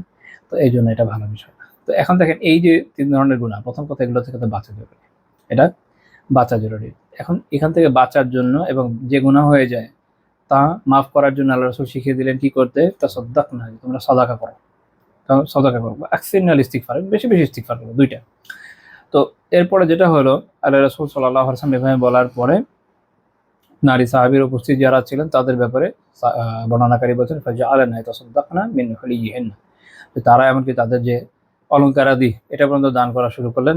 ইলকিনা ফি সাওবি বিলাল মিন আকতিরাতিহিন্না ওয়া খাওয়াতিমিহিন্না, তারা তাদের যে ঝুমকারি, আংটি, এগুলো সব বিলাল রাদিয়াল্লাহু তাআলার একটা কাপড় ছিল, উনি নিয়েছিলেন সাদাকা নেওয়ার জন্য, ওটার মধ্যে দান করা শুরু করলেন। এই দানের মাধ্যমে ইনশাআল্লাহ তাআলা অনেক পাপ আশা করা যায় দূর হয়ে যায়। তো এখানে একটা গুরুত্বপূর্ণ শিক্ষা এখানেও যে আপনি যখন অনেক বেশি সাদাকা ইনশাআল্লাহ তাআলা করবেন, এটার মাধ্যমে আপনার পাপ দূরীভূত হবে। ইমাম নবী রাহিমাহুল্লাহ তাআলা এখানে অনেকগুলো শিক্ষার কথা বলেছেন এই হাদিস থেকে, কিছু তো আমি আলোচনা করে ফেলেছি। আরেকটা হচ্ছে যে এখানে আমরা দেখুন যে সাদাকা, নেক কাজ, বেশি বেশি জিকির ইস্তিগফার করা এবং আল্লাহ তাআলার আনুগত্যমূলক কাজ করার উৎসাহ এই হাদিসে আছে। আর এখানে একটা শিক্ষা আছে যে ইন্নাল হাসানাত ইউযহিবনা সাইয়্যাত, যেটি ইভেন আয়াতেও আছে যে নেক কাজ বদ কাজকে দূর করা যায়, কাজে বেশি বেশি নেক কাজও করা দরকার। কিন্তু একটা কথা মনে রাখেন, গতকাল এক ভাইয়ের সাথে কথা হচ্ছিল, সেটা হলো আমাদের দেশের মানুষের একটা প্রবণতা আছে, তারা মনে করে যে আমরা খালি নেক আমল করতে থাকবো কিন্তু কবিরা গুনাহ তারা ছাড়তে চায় না, তাহলে কিন্তু হবে না। বিষয়টা অনেকটা ফুটা কলসির মতো। হ্যাঁ, ফুটা কলসি, আপনি কবিরা গুনাহ করছেন, কলসিটা ফুটা হয়ে যাচ্ছে, উপরে যত পানি ঢালতে থাকবেন নিজে পড়তে থাকবে, এটা ভুলবে না তো। শেষ পর্যন্ত যখন আপনি উঠে আসবেন দেখবেন কলসি খালি। শুরুতে একটু ভালো লাগতে পারে, একটু সামনে গিয়ে দেখবেন কলসি খালি। কবিরা গুনাহ ছাড়তে হবে সবাইকে। এরপর আপনি বেশি বেশি নেক আমল করেন, তো আশা করা যায় ইনশাআল্লাহ তাআলা ওটা আপনার কাজে আসবে। ঠিক আছে, ওকে। তো এখানে আরেকটা বিষয় যেটা শিক্ষা উনি বলছেন, যেটা হচ্ছে যে যারা আপনার প্রতি এহসান করছেন, যারা আপনার সাথে সবসময় আপনার সাথে মেলামেশার মধ্যে আছে, বিশেষ করে স্বামী স্বামীর উল্টা দিকে স্ত্রী, এদের ক্ষেত্রে এই নেয়ামতের যে না শুকর গুজারির ক্ষেত্রে এই যে একটা অকৃতজ্ঞতার মনোভাব থাকে অনেকের, উনি বলছেন যে এটা হচ্ছে মিনাল কাবাইর, কবিরা গুনাহের মধ্যে পড়ে। ফি আন্না কুফরান আল আশির ওয়াল ইহসান মিনাল কাবাইর, নবী রাহিমাহুল্লাহ তাআলা বলছেন এটা হচ্ছে কবিরা গুনাহের মধ্যে পড়ে। ঠিক আছে, কাজেই আমাদের এই বিষয় থেকে বেঁচে থাকা দরকার। বিষয়টা এরকম না হাদিসে কথা আছে তো যারা শুধু মহিলারাই করে, এরকম না, নারী পুরুষ সবাই করে, বাট মহিলাদের মধ্যে প্রবণতাটা অনেক বেশি। আচ্ছা, তো এই হচ্ছে আমাদের এখান থেকে শিক্ষা। 8 নম্বর পয়েন্ট, যে এই যে আমি দানের কথা বললাম, এখন দানের ক্ষেত্রে এটা মনে হতে পারে যে আমার তো অনেক টাকা পয়সা নেই, তাহলে আমি অনেক দান কীভাবে করবো? দেখেন, আমি আগেও বলেছি যে দানের জন্য জরুরি না যে আপনার অনেক টাকা পয়সা থাকতে পারে, হতেই হবে। আল্লাহ তাআলা যাকে যা সামর্থ্য দিয়েছেন সে সেই অনুযায়ী করবে। এই জন্য আল্লাহ রাসূল সাল্লাল্লাহু আলাইহি ওয়াসাল্লাম এই শিক্ষা দিয়েছেন আমাদেরকে, অল্প দানেও প্রচুর সওয়াব পাওয়া যায়, অল্প দানেও প্রচুর সওয়াব পাওয়া যায়। একটা হাদিসে আছে সাবাকা দিরহাম মিআতা আলফি দিরহাম, 1 দিরহাম লক্ষ দিরহামের থেকে অগ্রগামী হয়ে গেল। সাহাবীরা খুব বিস্মিত হয়ে গেলেন, কিভাবে? রাসূলুল্লাহ সাল্লাল্লাহু আলাইহি ওয়াসাল্লাম ব্যাখ্যা করেন যে খানা লিরাজুলিন দিরহামান, এক ব্যক্তির 2 দিরহাম ছিল, 2 দিরহাম ছিল, আমরা ধরুন 2 টাকা। তো সাদাকা বিহাদিহিমা, তার মধ্যে একটা সে দান করে দিল, তার সম্পত্তির কত চলে গেল? 50% চলে গেল। ফান্তালাকা রাজুলুন ইলা উরদি মালিহি, আরেক ব্যক্তি তার বিপুল পরিমাণ সম্পদ সেখানে গেল। ফাখাযা মিনহু মিয়া আলফি দিরহাম, সে ওখান থেকে 1 লাখ দিরহাম নিল। ফাতাসাদাকা বিহা, ওখান থেকে গিয়ে সেটা সাদাকা করলো। এখন চিন্তা করেন যে তার এতই সম্পদ, মনে করেন যে পাহাড় পরিমাণ সম্পদ, ওখানে 1 লাখ দিরহাম কোনো ব্যাপার না। আমাদের দেশে আছে না শত শত হাজার কোটির মালিক, ওর কাছে 1 লাখ আসলে কোনো ব্যাপার না। আপনি তার কাছে সাদাকার জন্য গেলেন, কোনো প্রজেক্টের জন্য, সে দান করলো, সে ধরেন 1 লাখ দিয়ে দিল বা 10 লাখ দিয়ে দিল, আপনার মনে হয় মাশাআল্লাহ অনেক বড়, আসলে অনেক বড়, মানুষ তো দিতেই চায় না, বাট কিন্তু তার ওভারঅল যে বিপুল পরিমাণ সম্পত্তি, হাজার হাজার কোটি টাকার সম্পত্তি, ওখানে আসলে 10 লাখ কোনো ব্যাপার না। ওকে, তো এরকম ক্ষেত্রে যেটা হয় যে সে যে সাদাকা করছে, এই সাদাকাও মানে যদি হালাল থেকে সাদাকা হয়, সাদাকা ভালো, কোনো সমস্যা না, বাট এক্ষেত্রে কার সওয়াব বেশি ওটা নিয়ে এখানে আলোচনা, যে সেটা হচ্ছে যে তার সামর্থ্যের পরিমাণ অনুযায়ী বেশি দিল তার সওয়াব হয় বেশি। এই জন্য এই হাদিস থেকে ইমাম মুহাম্মদ বিন আব্দুল হাদি সিন্দি রাহিমাহুল্লাহ তাআলা বলছেন যে এই হাদিসের বাহ্যিক শিক্ষা হলো এটা, আজর বা প্রতিদান পাওয়া যাবে দাতার অবস্থা অনুযায়ী, দাতার দানের সামর্থ্য মোতাবেক না, যে কত দিল এটা না, সে কোন অনুযায়ী দিল। তো তাহলে যার অনেক আছে তার করণীয় হলো অনেক বেশি দেয়া, যার অনেক আছে তার করণীয় কি? অনেক বেশি দেয়া। আর যার অল্প আছে তারও সেই অনুযায়ী দেয়া। যখন আপনি আপনার সামর্থ্য, আপনার অবস্থা অনুযায়ী, হালাত অনুযায়ী দিবেন, ইনশাআল্লাহ তাআলা তখন আপনি অনেক সওয়াব পাবেন। সেই হিসাবে যার অনেক আছে সে যখন অনেক দিবে তার সওয়াব অনেক হবে। যেমন ধরুন আবু বকর রাদিয়াল্লাহু আনহু যেমন করেছেন, যেমন ওসমান রাদিয়াল্লাহু আনহু করেছেন, যেমন জুবাইর, তালহা, আব্দুর রহমান নাওফ রাদিয়াল্লাহু আনহু আজমাইন ওরা যেভাবে করেছেন। এই আর কি। এখানে এটা উদ্দেশ্য না যে যার অনেক আছে সে দিলে এটা সওয়াব হয় না, এটা উদ্দেশ্য না। এটা উদ্দেশ্য এটা বোঝানো যে কম্প্যারিজনটা কিভাবে করতে হয়। কাজেই আল্লাহ তাআলার মেহেরবানিতে আপনার যা আছে আপনি তাই দিবেন। আপনার যদি 10 টাকা দেওয়ার সামর্থ্য থাকে 10 টাকা দিবেন, 20 থাকলে 20 দিবেন, যা আছে তাই দিবেন। দেখবেন এটার অনেক ফাজিলত আপনি এই জীবনে পেয়ে যাবেন ইনশাআল্লাহ তাআলা। অনেক হয়তো আর বেশি করে পাচ্ছেন না, কিন্তু আপনি পাচ্ছেন। এটার পিছনে ক্রিয়াশীল যে হিকমা সেটা আমরা এখান থেকে কিছুটা বুঝি। এই হাদিস ইমাম নাসাঈ রাহিমাহুল্লাহ তাআলা তার কিতাবে সুনানুল কুবরায় উল্লেখ করেছেন, 2319 নম্বর হাদিস। শেখ আলবানী রাহিমাহুল্লাহ হাসান বলেছেন। আই 9 নম্বর পয়েন্ট যে তিনি, তাহলে আমরা এই সাদাকার বিষয়টা বুঝলাম। তো সাদাকা নিয়ে আরো কিছু আলোচনা আছে যে তিনি যারা নারী ছিলেন তাদেরকে অনেক বেশি বেশি সাদাকা করতে উৎসাহ করে দিয়েছেন। সহিহ বুখারী 1466 নম্বর হাদিস। যায়েনব রাদিয়াল্লাহু তাআলা আনহা উনি আব্দুল্লাহ বিন মাসউদ রাদিয়াল্লাহু তাআলা আনহুর স্ত্রী ছিলেন। তিনি বলেন যে কুনতু ফিল মসজিদ, আমি একদিন মসজিদে ছিলাম, ফারাআইতু নবী সাল্লাল্লাহু আলাইহি ওয়াসাল্লাম ফাকাল তাসাদদাকনা ওয়ালাউ মিন হুলিকুন। আল্লাহ রাসূল বললেন যে, তিনি বলেন আমি শুনলাম যে আল্লাহ রাসূলের সময় বলছেন যে তোমরা সাদাকা করো, এমনকি তোমাদের অলংকার থেকেও যদি হয় তাও করো, নারীদেরকে উৎসাহ দিচ্ছে। দেখেন এই বর্ণনাগুলো যখন পড়ছেন শুনতে কেমন লাগবে আমি জানি না, বাট এটার প্রেক্ষাপট বোঝা জরুরি। ওই সময় মদিনাতে আপনারা জানেন যে সাহাবীদের অবস্থা এরকম ছিল না যে তারা ইকোনমিক্যাল অনেক বেশি সলভেন্ট, এরকম না। একদম সর্বপ্রথম যখন মদিনাতে সাহাবীরা গেলেন তখন মদিনার সমাজ ছিল কৃষিজীবী সমাজ। আওস এবং খাজরাজের মধ্যে মুহাজির সাহাবীদেরকে বন্টন করে দেওয়া হয়েছিল, তারা তাদের সাথে থাকছিলেন। তারা বিভিন্ন কাজ টাজ করছিলেন, সবারই অত বেশি উপার্জন ছিল এরকম না। কয়েক বছর তো এইভাবে কম বেশি গেছে। বদর যুদ্ধে একটা ভালো গানিমা আসছে আলহামদুলিল্লাহ। দেন গ্র্যাজুয়ালি ইহুদিদের কিছু কিছু এরিয়া, বিশেষ করে বনু নাজির যখন উৎখাত হয়ে গেল, বনু নাজিরের পুরো এলাকাটা ছিল ফাই, যেহেতু যুদ্ধ হয়নি, শুধু অবরোধ ছিল। তো রাসূলুল্লাহ সাল্লাল্লাহু আলাইহি ওয়াসাল্লামের ব্যক্তিগত সম্পদ হিসেবে এটা ফায়ের নিয়ম অনুযায়ী চলে আসছে। আল্লাহ রাসূল নিজে পুরোটা রাখেন নাই, কিছু অংশ নিজের এবং পরিবারের জন্য রেখে বাকিটা মুহাজির সাহাবীদেরকে দান করে দিয়েছিলেন। আনসার সাহাবীদের অনুমতিক্রমে, অনুমতি জরুরি ছিল না কারণ সম্পূর্ণ নিজের, কিন্তু উনি তাদের যেন মন খারাপ না হয় অপশন দিয়েছিলেন যে হয় তোমরা এটা করতে পারো যে তোমাদের সবাইকে দিলাম, অথবা যেহেতু মুহাজিররা তোমাদের সাথে আছে তো তাদেরকে জায়গা দিয়ে দিই, তাহলে তোমাদের বাসায় আর তাদের থাকা লাগছে না, তোমাদের সম্পদ থেকে তাদেরকে নিতে হচ্ছে না। এই দুইটা কোনটা তোমরা পছন্দ করো? আনসারী সাহাবীরা সুবহানাল্লাহ অসাধারণ উত্তর দিয়েছিলেন যে আওস এবং খাজরাজের দুই সর্দারই উত্তর দিয়েছিলেন এটা যে বরং তাদেরকেই সম্পদ দিয়ে দেন এবং তারা আমাদের সাথে থাকুক। তাদের যে ভ্রাতৃত্ববোধ সাধারণ রাদিয়াল্লাহু তাআলা আনহু আজমাইন। তো যাই হোক, মুহাজির সাহাবীদেরকে দিয়ে দেওয়া হয়, আর দুইজন আনসারী সাহাবীকে দেওয়া হয়েছে। আবু দুজানা রাদিয়াল্লাহু তাআলা আরেকজন ভুলে গেছি। তো যাই হোক, ওনারা অনেক দরিদ্র ছিলেন এই জন্য। এখানে ওনার একটা সম্পদ আলহামদুলিল্লাহ পেলেন। তারপর গ্র্যাজুয়ালি অন্যান্য জায়গা থেকে ওনাদের হাতে আরো কিছু সম্পদ আসে, বনু কুরাইযার যুদ্ধে আসে, অন্যান্য অঞ্চল থেকে আসে গ্র্যাজুয়ালি। কিন্তু আমরা যে সময়কার প্রেক্ষাপটের কথা বলছি, বিশেষ করে পারস্য বিজয়ের সময় তো আলহামদুলিল্লাহ সম্পদের ফ্লো হয়ে গেল। ওই সময় কিন্তু এরকম না। ওই সময় বলা যে তোমাদের অলংকার থেকেও সাদাকা করে, কিন্তু অনেক বড় বিষয়, এটা অনেক বড় বিষয়। কিন্তু সাহাবী তার নিজের অলংকার থেকে করছেন, তার সম্পদ আছেই কতটুকু। এই জন্য আমি বললাম যে প্রেক্ষাপটটা বুঝেন। তো যখন এটা বলা হলো যায়েনব রাদিয়াল্লাহু তাআলা এর ব্যাপারে বর্ণনাকারী বলছেন যে ওয়া কানাত যায়নাবু তুনফিকু আলা আব্দুল্লাহ ওয়া আইতাম ফি হাজরিহা। তো তিনি আব্দুল্লাহ বিন মাসউদ রাদিয়াল্লাহু তাআলা ওনার স্বামীর জন্য ব্যয় করতেন। ওনার স্বামীর আব্দুল্লাহ বিন মাসউদ রাদিয়াল্লাহু তাআলা অত বেশি সম্পদ ছিল না, এবং তার বাড়িতে তার কিছু পোষ্য ইয়াতীম ছিল, এদেরকেও তিনি ব্যয় করতেন। তো তিনি আব্দুল্লাহ বিন মাসউদ রাদিয়াল্লাহু তাআলাকে গিয়ে বললেন যে রাসূলুল্লাহ সাল্লাল্লাহু আলাইহি ওয়াসাল্লাম আইয়াজজি আননি আন উনফিক আলাইকা ওয়া আলা আইতামি ফি হাজরি মিন সাদাকা। আমি কি আমার সাদাকা তোমার জন্য এবং যেখানে ইয়াতীম যাদেরকে আমি প্রতিপালন করি তাদের জন্য ব্যয় করতে পারো? তো আব্দুল্লাহ বিন মাসউদ রাদিয়াল্লাহু একটু অস্বস্তিতে বললেন যে নিজের ব্যাপারে জিজ্ঞেস করবো যে আপনি গিয়ে জিজ্ঞেস করুন। তো তিনি কি আল্লাহ রাসূলকে জিজ্ঞেস করতে যাচ্ছেন, পথে আরেকজন আনসারী সাহাবিয়ার সাথে দেখা হয়ে গেল। ওনারও সেম প্রশ্ন, দুজনেই এক প্রশ্ন নিয়ে বিলাল রাদিয়াল্লাহু কাছে গেলেন, গিয়ে বললেন যে আল্লাহ রাসূলকে এটা বলেন যেরকম আসছে, এবং উনি এটা বলেন যে লা তুখবির বিনা, আমাদের ব্যাপারে বলেন আজ কে গেছে। এ থেকে বোঝা গেল যে ফতোয়া জিজ্ঞাসার সময় নাম গোপনে অ্যানোনিমাসলি প্রশ্ন করা কি করা এটা জায়েজ। আচ্ছা, তো আল্লাহ রাসূল জিজ্ঞেস করেন যে মান হুমার কার। তো বিলাল রাদিয়াল্লাহু বলে ফেলেন যে যায়নাব। আল্লাহ রাসূল জিজ্ঞেস করেছেন তখন আনুগত্য করা আবশ্যক, বলে দিয়েছেন। তো তিনি বলেন আইয়ু যায়ানিব, বহু বচনে বলেন যে যায়নাবদের মধ্যে কোন যায়নাব, তো অনেক যায়নাবই আছে। তো তিনি বলেন যে আব্দুল্লাহর স্ত্রী।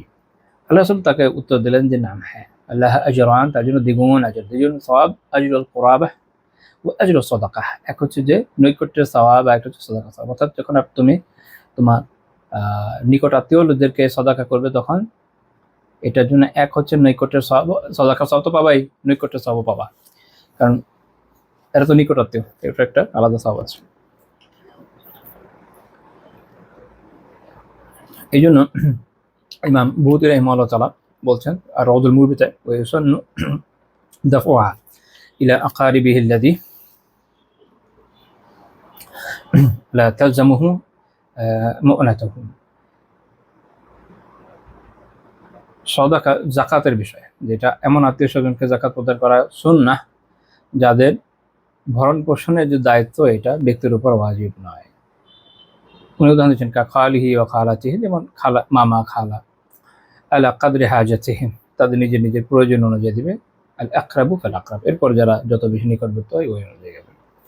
তো এখানে আবার এটাও মনে রাখতে হবে যে স্বামীকে একজন স্ত্রী কিন্তু জাকাত দিতে পারছে না।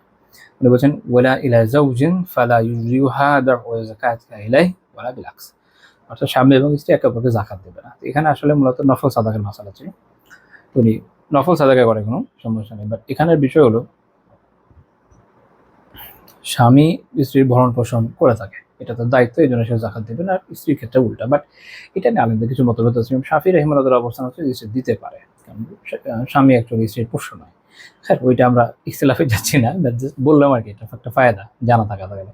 এখান থেকে এটা সবাই একমত যে আপনি নিকট আত্মীয়দেরকে যদি জাকাতের অর্থ দেন, এটা অনেক বেশি সওয়াবের বিষয় এবং অধিক পরিমাণে সাদাকা করার যে গুরুত্ব সেটা বোঝা গেল। এখান থেকে আবার বোনের এটাও শিখতে পারেন, এটাও হতে পারে যে তার স্বামীর হয়তো অত ইকোনমিক্যাল অবস্থা ভালো না, কিন্তু আলহামদুলিল্লাহ তার অবস্থা ভালো এবং তার পক্ষে সম্ভব যে স্বামীকে তিনি স্বামীর জন্য নফল বিভিন্ন ব্যয় করেন, কোনো সমস্যা নেই, বেশি বেশি সওয়াব হবে অনেক বেশি। এটা হচ্ছে কথা। আচ্ছা, তো 10ম পয়েন্ট সেটা হচ্ছে যে এই যে তারগিব বা এই যে উৎসাহ দেওয়া হলো, এর ফলাফল কি হলো? ফলাফল হচ্ছে এটা, ওই সময় নারী সাহাবীরা ওনারাই অনেক বেশি সাদাকা করতেন। আমরা তো বিভিন্ন সময় পুরো সাহাবীদের বর্ণনা করি, বা নারী সাহাবীরাও অনেক বেশি সাদাকা করতেন। সহিহ মুসলিমের 889 নম্বর হাদিস, আবু সাঈদ আল খুদরি রাদিয়াল্লাহু আনহু বলেন, আন্না রাসূলুল্লাহ সাল্লাল্লাহু আলাইহি ওয়াসাল্লাম কানা ইয়াখরুজু ইয়াউমাল আযহা ওয়া ইয়াউমাল ফিতর। রাসূলুল্লাহ সাল্লাল্লাহু আলাইহি ওয়াসাল্লাম ইয়াউমুল আযহা এবং ইয়াউমুল ফিতরের দিন বের হতেন। ফায়াবদা বিসসালাহ, সবার আগে সালাত আদায় করতেন। ফাইদা সাল্লা সালাতাহু ওয়া সাল্লাম, যখন তিনি সালাত আদায় করে সালাম ফেরাতেন, খামা ফাআকবালা আলান নাস, তারপর দাঁড়িয়ে লোকদের দিকে ঘুরতেন। ওয়া হুম জুলুসুন ফি মুসাল্লাহুম, আর লোকেরা তখন নিজ নিজ সালাতের জায়গায় বসা থাকতো, তিনি দাঁড়াতেন লোকদের সম্মুখে, লোকেরা বসা থাকতো। ইন কানা লাহু হাজাতুন বিবাস যাকারাহু লিন-নাস, যখন যদি তার কোনো কিছু কোথাও কোনো প্রয়োজন পড়তো, কোথাও ধরেন সেনা পাঠাবেন, এরকম মোবিলাইজেশনের বিষয়গুলো, তাহলে এটা মানুষদের বলতেন। আও কানাত লাহু হাজাতুন বিগাইরি যালিকা মারহুম বিহা, আর যদি অন্য কোনো প্রয়োজন ইস্যু হতো সেটাও তাদেরকে ওই সময় নির্দেশ দিতেন। ওখানে ইয়াকুল, তিনি সময় বলতেন তাসাদ্দাকু তাসাদ্দাকু তাসাদ্দাকু, সাদাকা করো সাদাকা করো সাদাকা করো। সাদাকার অনেক ফজিলত। সাদাকা একটা হচ্ছে উম্মার জন্য দরকার, কিন্তু যে ব্যক্তি দিচ্ছে তার নিজের জন্য সবচেয়ে বেশি দরকার। মুল্লা আলী খান রাহিমাহুল্লাহ তাকে ইন্টারেস্টিং ব্যাখ্যা দিয়েছেন যে 3বার সাদাকা করো সাদাকা করো সাদাকা করো বলার উদ্দেশ্য হচ্ছে দুনিয়ার জন্য করো, আখিরাতের জন্য করো, নিজের জন্য করো, এই আর কি। তো তারপর আবু সাঈদ আল খুদরি রাদিয়াল্লাহু আনহু বলছেন, ওয়া কানা আকসারা মা ইয়াতাসাদ্দাকু আন-নিসা, সবচেয়ে বেশি সাদাকা করতেন কারা? নারীরা। সুবহানাল্লাহ, আল্লাহু আকবার। তো এখানে আমাদের বোন এখন পিছিয়ে আছেন, আল্লাহ তাআলা সবাইকে এগিয়ে আসার তৌফিক দান করুন বিভিন্ন কল্যাণমূলক কাজে, আমিন। এখানে আরেকটা বিষয়, সেটা হচ্ছে ঈদগাহে নারীদের যাওয়া নিয়ে জমহুর উলামার অবস্থান হচ্ছে এটা বৈধ। আমাদের দেশে প্র্যাকটিস নাই, বাট জমহুর উলামার অবস্থান হচ্ছে এটা বৈধ, তবে কিছু শর্তটা ইন এ নাটশেল বলে দিই, কাজে আসবে ইনশাআল্লাহ। প্রথম কথা হচ্ছে এটা কি সুন্নাহ কিনা। শাফি আলিমদের মতে যারা বয়স্ক, অতি বয়স্ক, বা যাদের প্রতি মানুষের আকর্ষণ হবে না, তাদের জন্য যাওয়া সুন্নাহ। কিন্তু যারা অ্যাট্রাকটিভ টাইপের, অথবা এমন পোশাক পরছে যাতে মানুষের অ্যাট্রাকশন হয়, তাদের জন্য না। মূল কথা হলো ফিতনা অ্যাভয়েড করা। হাম্বলি উলামাদের মতে জায়েজ, সুন্নাহ ভাবে না, বাট জায়েজ, যদি যেতে পারে। এখনকার সময় আলিমদের মধ্যে যেমন লাজনাতুদ দাইমার ফতোয়া আছে সুন্নাহ, শেখ বিন বাজ উসাইমিন রাহিমাহুল্লাহ বলেছেন সুন্নাহ, কারণ হাদিসে আছে যে ওই সময় নারী সাহাবীরা যেতে পারে, যাওয়ার ক্ষেত্রে কোনো সমস্যা না। বাট ফিতনাকে নির্মূল করে, সেটা কিভাবে হতে পারে যে তাদের যাতায়াতের আলাদা পথ থাকলো, যেমন এখনকার সময় মসজিদ হচ্ছে আলাদা কম্পাউন্ড থাকলো, অনেক দিকে ঢুকলো। আমরা যদি এটা না দেখি, মনে রাখতে হবে এই বিষয়ে সতর্ক থাকার জন্য, এটা ওয়াজিব না, ঠিক ওয়াজিব, এটা ওয়াজিব না, কিন্তু ফিতনা থেকে বাঁচাটা ওয়াজিব। আমি প্র্যাকটিক্যালি কিছু জায়গায় আমি এরকম বাজে এক্সপিরিয়েন্স দেখেছি, কিছু দেখতে হয়েছে দুঃখজনক, যে মানে এন্ট্রান্সটা এইভাবে কোনো মসজিদের বা যেখানে ঈদের জামাতি পড়ার জমায় পড়েন, যে নারীদের আসলে পুরুষদের ডিঙিয়ে যাওয়া লাগে, তাহলে ফিতনা থেকে বাঁচবে কীভাবে? ছেলেরা দাঁড়ায় থাকে, তাকায় থাকে, এটা তো বৈধ বিষয় না। যেখানে বেশি উত্তম হচ্ছে যে ঘরের মধ্যে পড়া। তো নারীদের শিক্ষার জন্য বলেন, জামাতের জন্য বলেন, উম্মার কল্যাণের জন্য বলেন, অবশ্যই এটা খুবই ভালো হয় যদি সলাতের তাদের অবশ্যই মসজিদের ব্যবস্থা থাকে।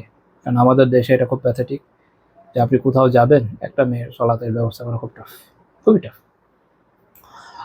বাইরে জার্নি করলে তো ছেলেদেরই সলাতের অবস্থা যা হয়, বাস থামিয়ে নামাজ পড়া যায় না, কি আজীব দেশে থাকি। আর নারীদের কথা বাদই দেয়। ঢাকায় কিছু কিছু জায়গায় মেয়েদের নামাজের ব্যবস্থা আছে, নামাজের ব্যবস্থাটা থাকা আবশ্যক, এটা রাখা জরুরি। জামাতটা আবশ্যক না, কিন্তু নামাজের ব্যবস্থা থাকা তো আবশ্যক। এতে কার দ্বিমত আছে, কিন্তু এটা করবে না, এটা করা জরুরি ফার্স্টলি। সেকেন্ডলি হচ্ছে যে ওই ফিতনার জায়গাগুলোকে অ্যাভয়েড করতে হবে, যেমন সুগন্ধি ব্যবহার করা যাবে না, আকর্ষণীয় পোশাক করা যাবে না। এভাবে যদি যেতে পারে তো যাবে, কোনো সমস্যা নেই। আচ্ছা, তারপরে পয়েন্ট যে তিনি নারীদেরকে বেশি বেশি জিকির করতে উদ্বুদ্ধ করতেন। বেশি বেশি জিকির আমাদের করা সবার জন্য জরুরি। স্পেসিফিকলি একটা হাদিস আছে নারীদের উদ্দেশ্যে, সুনান তিরমিজি 3583 নম্বর হাদিস। ইউসাইরা রাদিয়াল্লাহু তাআলা আনহা, উনি একজন মুহাজির সাহাবিয়া ছিলেন। তিনি বলেন যে ক্বালা লানা রাসূলুল্লাহ সাল্লাল্লাহু আলাইহি ওয়াসাল্লাম, আল্লাহর রাসূল আমাদেরকে বলেছেন, আলাইকুন্না বিত-তাসবিহ ওয়া তাহলিল ওয়া তাকদীস, তোমরা অবশ্যই তাসবিহ পড়বে, তাসবিহ মানে সুবহানাল্লাহ, তাহলিল করবে, লা ইলাহা ইল্লাল্লাহ পড়বে, আর তাকদীস হচ্ছে সুবহান কুদ্দুসুন রাব্বুল মালায়েকাতি ওয়াল রূহ, বা সুবহানাল মালিকিল কুদ্দুস, এরকম যতগুলো তাকদীস আছে এগুলো তোমরা বেশি বেশি পড়বে। কিভাবে পড়বে উনি বলছেন, ওয়াকিদনা বিল আনামিল, তো তোমরা তোমাদের আঙ্গুলের গিরা হিসাব করবে, যে হচ্ছে আঙ্গুল, এই আঙ্গুলের যে গিরাগুলোতে এগুলোতে হিসাব করবে। ফাইন্নাহুন্না মাসউলাত মুস্তানতাকাত, যেগুলো হচ্ছে জিজ্ঞাসিত হবে, কিয়ামতের দিন এগুলো জিজ্ঞাসিত হবে, এবং এরা তখন হবে মুস্তানতাকাত, এরা তখন কথা বলবে, এদেরকে কথা বলার নির্দেশ দেওয়া হবে। অর্থাৎ যে তোমরা কি করেছো, কি নিয়ে কাজে আমলে তোমাদেরকে ব্যবহার করা আছে, উত্তর দেবে তখন। তো তখন এরা তখনই উত্তর দেবে যে হ্যাঁ আমরা এই নিয়ে কাজ করেছি। ওলা তাকফুরনা ফাতানসাইনা আর-রাহমা, কাজে তোমরা এই যে রহমতের কার্যকারণ, এটা থেকে উদাসীন থেকে না, ওটাকে ভুলেও যেও না। তো এখানে অনেক গুরুত্বপূর্ণ কিছু শিক্ষার বিষয় এই হাদিস থেকে পাওয়া যায়। একটা হচ্ছে বেশি বেশি জিকিরের নির্দেশনা নারীদেরকে দেওয়া হয়েছে, পুরুষদের তো আছে, নারীদের জন্য খাসভাবে ওখানে বলা হলো। দুই হচ্ছে জিকিরের ক্ষেত্রে এটা আমরা যখন গুনবো, কিতে গুনবো, গোনা যে উত্তম, এটাও এখানে বোঝা গেল। কোনো সাহাবীর হিসাব ছিল, মত ছিল, যেমন আব্দুল বিন মাসউদ রাদিয়াল্লাহু আনহু, যে তোমরা গুনাহ গণনা করো, জিকির না। বাট এই হাদিস এবং অন্যান্য হাদিস থেকে বোঝা যায় যে জিকির গণনা করা উত্তম, এতে কোনো সন্দেহ নেই। এরপরের পয়েন্ট হচ্ছে এখানে যে হাতের আঙ্গুল ব্যবহার করে গণনা করা উত্তম। আল্লাহ তাআলা সূরা নূরে কি বলেছেন, 24 নম্বর আয়াতে, ইয়াউমা তাশহাদু আলাইহিম আলসিনাতুহুম ওয়া আইদিহিম ওয়া আরজুলুহুম বিমা কানু ইয়ামালুন, কিয়ামতের দিন কি হবে, এই দিন সেই দিন যেদিন তাদের বিপক্ষে তাদের জবান, তাদের হাত, তাদের পা, এগুলো সব সাক্ষ্য দিবে যে তারা কি করেছে। তো ওই দিন আপনার হাত সাক্ষ্য দিবে কি, সাক্ষ্য এটা দিবে যে এই হাত দিয়ে আপনি তাসবিহ গণনা করেছেন। আচ্ছা, যখন বলেছেন ওলা তাকফুরনা, যে তোমরা উদাসীন থেকো না, উদাসীন থেকো না মানে কি, আনি যিকরে, অর্থাৎ জিকির থেকে উদাসীন থেকো না, অর্থাৎ তোমরা জিকির পরিত্যাগ করো না। তারপর তিনি আল্লাহ রাসূল সাল্লাল্লাহু আলাইহি ওয়াসাল্লাম যেটা এরপরে বললেন, ওয়ালা তাকফুরনা ফাতানসাইনা আর-রাহমা, তাহলে যেটা হবে যে তোমরা ফাতানসাইনা আর-রাহমা, অর্থাৎ তোমরা তাহলে সেক্ষেত্রে যেটা হয়ে যাবে যে তোমরা রহমতকে পরিত্যাগ করবে। কিভাবে? গাফলাতের কারণে, উদাসীনতার কারণে। অর্থাৎ যখন তুমি জিকিরকে পরিত্যাগ করবা, তখন তুমি রহমত থেকে বঞ্চিত থাকবা। মুল্লা আলী কারীম ব্যাখ্যা করছেন, ওয়াল মুরাদু বিনিসিয়ানি রহমা নিসিয়ানু আসবাবিহা, রহমতকে ভুলে যাওয়ার উদ্দেশ্য হচ্ছে যে রহমতের কার্যকারণ ভুলে যাওয়া, অর্থাৎ লা তাতরুকনা যিকর, অর্থাৎ তোমরা জিকিরকে পরিত্যাগ করো না। ইন্না কুন্না লাউ তারাকতুনা যিকরা লা হরিমতুন্না সাওয়াবাহ, তোমরা যদি জিকিরকে পরিত্যাগ করো তাহলে জিকিরের যে সওয়াব প্রতিদান, এটা থেকে তোমরা বঞ্চিত হবে। ফাকান্না কুন্না তাতরুকনা রাহমা, যেন তোমরা রহমতকেই পরিত্যাগ করলে। আল্লাহ হেফাজত করেন। আল্লাহ তাআলা কে বলেন, ফাজকুরুনি, আমাকে স্মরণ করো, অর্থাৎ বিতাআতি, যে তোমরা আনুগত্যের মাধ্যমে আমাকে স্মরণ করো। আযকুরকুম, তাহলে আমি তোমাদের স্মরণ করবো, মানে উনি ব্যাখ্যা করছেন এটা রহমত, রহমত দেওয়ার মাধ্যমে স্মরণ করবো। আল্লাহু আলাম। এখান থেকে বোঝা গেল এইটাই যে আপনি যখন জিকিরের মধ্যে থাকবেন আপনি রহমত পাবেন, এটা বোঝা গেল না? আমরা অনেক সময় ভাবি যে রহমত পাচ্ছি না, আমাদের রহমত দরকার, রহমতের জন্য জিকির লাগবে, যত বেশি করবেন ইনশাআল্লাহ তাআলা তত বেশি পাবেন। রহমত পাওয়ার মূল আসবাব বা কার্যকারণ হচ্ছে জিকির। তো এখানে আরেকটা প্রশ্ন হয়ে যায়, তাহলে তাসবিহ ব্যবহার করা, তাসবিহ দিয়ে গোনা যায়, সরাসরিভাবে কোনো অবৈধতা নেই। সাহাবীদের থেকে বর্ণিত আছে, আবু হুরায়রা রাদিয়াল্লাহু আনহু থেকে সহিহ সুনাদে বর্ণিত আছে, কোনো সমস্যা নেই। কিন্তু আফজাল কোনটা, উত্তম কোনটা, হাদিস অনুযায়ী বোঝা যায় আফজাল হচ্ছে যে আপনি যদি আপনার আঙ্গুল দিয়ে গোনেন। ইমাম ইবনে হাজার আল হাইতামি রাহিমাহুল্লাহ তাআলা ফাতওয়া আল কুবরাতে বলছেন, ওয়া বা'দুল উলামা, কোনো আলেমরা বলেছেন, আদু তাসবিহি বিল আনামিল আফজালু মিন সুবহা, হাদিস ইবনে ওমর রাদিয়াল্লাহু আনহু হাদিসের কারণে এটা বোঝা গেল যে আঙ্গুলের গিট দিয়ে তাসবিহ গণনা করা এটা হচ্ছে তাসবিহ দানা দিয়ে গণনা করার থেকে উত্তম। وفضل بعضهم قال إن أمن المصبح إن أمن المصبح الجرت إن أمن المصبح الجرت كان عقده بالأنامل أفضل وإلا فصبحة أفضل। তো যদি এরকম হয় যে কারো গুনতে গেলে ভুলে যাওয়ার সম্ভাবনা থাকে, মনে থাকে না, আছে না অনেকের সমস্যা, আমি নিজে ভুলেছি, এরকম ব্যক্তির জন্য যদি তাসবিহ দানা দিয়ে গুনে এটা উত্তম, যেন মনে থাকে। আর যদি সেটা না হয় তাহলে আঙ্গুলের কর দিয়ে গুনে উত্তম। আচ্ছা, এই হলো মূল কথা। এখানে মেসালা কর দিয়ে গুনার ব্যাপারে ইমাম ফাতহুর রাব্বানী ইবনু হাজার রাহিমাহুল্লাহ কিতাব, ওখানে ইবনুল আসলাম রাহিমাহুল্লাহ একটা বক্তব্য আছে, সেটা হচ্ছে এইটা কীভাবে গুনবে। এটা মনে আগে একদিন প্রশ্ন করেছেন, যেমন আশা করে দেখা যাচ্ছে মানে এই আঙ্গুলের কর গুনতে হলে 1 2 3 4 5 6 7 8 এভাবে যাবে। আরেকটা পদ্ধতি আছে, সেটা হচ্ছে আঙ্গুল দিয়ে সেটা এই 1 2 3 4 5 আবার 1 2 3, এটা বন্ধ করতে পারেন, সমস্যা না। ওটা যেমন ধরেন 1 2 3 4 5 আবার 1 2 3 4 5 5 5 10 এভাবে করতে পারেন। ছোট ছোট দিকে রেখে যেমন 7 বার আছে না পুরো দিকে, তখন সহজ 1 2 3 4 5 6 7 এভাবে। আর যদি অনেক বড় হয় তখন এভাবে ভালো আরামসে গোনা যায়। আচ্ছা, এখানে আরেকটা সম্পৃক্ত প্রশ্ন থাকে, সেটা হচ্ছে বাম হাতে গোনা যায় কিনা। ডান হাতে গোনাটা উত্তম, বাম হাতে গোনাটা জায়েজ। লাজনাতু দাইমার ফতোয়া আছে এই বিষয়ে, শেখ উসাইমিন রাহিমাহুল্লাহর ফতোয়া আছে। মূল কথা অন্যান্য রেওয়ায়েত থেকে বোঝা যায় যে গোনার ক্ষেত্রে যদি প্রয়োজন পড়ে আপনি বাম হাতে সাহায্য নিতে পারেন। কোনো প্রয়োজন আছে, ধরেন আপনি বড় হিসাব করবেন, ডান হাতে গুনছেন, ধরেন 33 33 করে আপনি হিসাব করবেন, 33 33 34, তো 33 হিসাব করছেন, হ্যাঁ, একবার হচ্ছে আপনি এই আঙ্গুলে একটা হিসাব নিলেন 33, আরেকবার 33 দুই এই আঙ্গুলে হিসাব নিলেন, তারপর 34 হলো বা 33 আবার গিয়ে আবার 1, তখন এই আঙ্গুলে হিসাব নিলেন, সমস্যা নেই, সরাসরিভাবে বৈধ। তারপরে এটাও হতে পারে যে আপনি অনেক বড় সংখ্যা, আচ্ছা এটা হতে পারে যে আপনি কোনো কাজ করছেন, ডান হাতে গুনছেন কোনো একটা কাজ করছেন, এখন আপনার দিকে হিসাব চলে যাবে, আপনার ডান হাতে কিছু একটা ধরতে হবে, তখন আপনি বাম হাতে কিছু গুনলেন, তারপর আবার ডান হাতে ব্যাক করেন, সমস্যা নেই, সরাসরিভাবে কোনো সমস্যা নেই, এতে কোনো বাড়াবাড়িরও কোনো কার্যকারণ নাই, আলহামদুলিল্লাহ। তো আল্লাহ তাআলা আমাদের অধিক পরিমাণ জিকির করার তৌফিক দান করেন এবং তার রহমত লাভে ধন্যবাদ তৌফিক দান করেন। আজকে আমাদের আলোচনা এই পর্যন্ত থাকছে। আল্লাহ তাআলা আমাদের কবুল করেন, আমাদের আলোচনাগুলো দ্বারা আমাদের সবাইকে উপকৃত করেন। আল্লাহ তাআলা আমাদের গুনাহ খাতাগুলোকে মাফ করে দেন। আল্লাহ তাআলা তার অনুগত বান্দাদের অন্তর্ভুক্ত হওয়ার তৌফিক আমাদের সবাইকে দান করেন। আল্লাহ তাআলা তৌফিক দান করেন আমরা যেন দিনের উপযুক্ত ইলম অর্জন করতে পারি, তাদের আমরা সবাই উপকৃত হতে পারি, উপরের কাছে উপকারকে ছড়িয়ে দিতে পারি। আল্লাহ তাআলা এরকম ছিল আমাদেরকে মাফ করে দেন। আমি আল্লাহ তাআলা আমাদের জীবনের পেরেশানিগুলোকে দূর করে দেন। আমি আল্লাহ তাআলা আমাদেরকে জীবনে অনেক খায়ের বারাকা দান করেন। আল্লাহ তাআলা আমাদেরকে তাখিরিন বেশি বেশি জিকিরকারী বান্দাদের অন্তর্ভুক্ত করেন। আল্লাহ তাআলা বেশি বেশি সাদাকাকারী বান্দাদের অন্তর্ভুক্ত করেন। আল্লাহ তাআলা আমাদেরকে জান্নাতুল ফিরদাউস দান করেন। আমিন। সুবহানাকাল্লাহুম্মা বিহামদিকা লা ইলাহা ইল্লা আনতা আস্তাগফিরুকা ওয়া আতুবু ইলাইক। আজকে আমাদের আলোচনা এই পর্যন্ত থাকছে।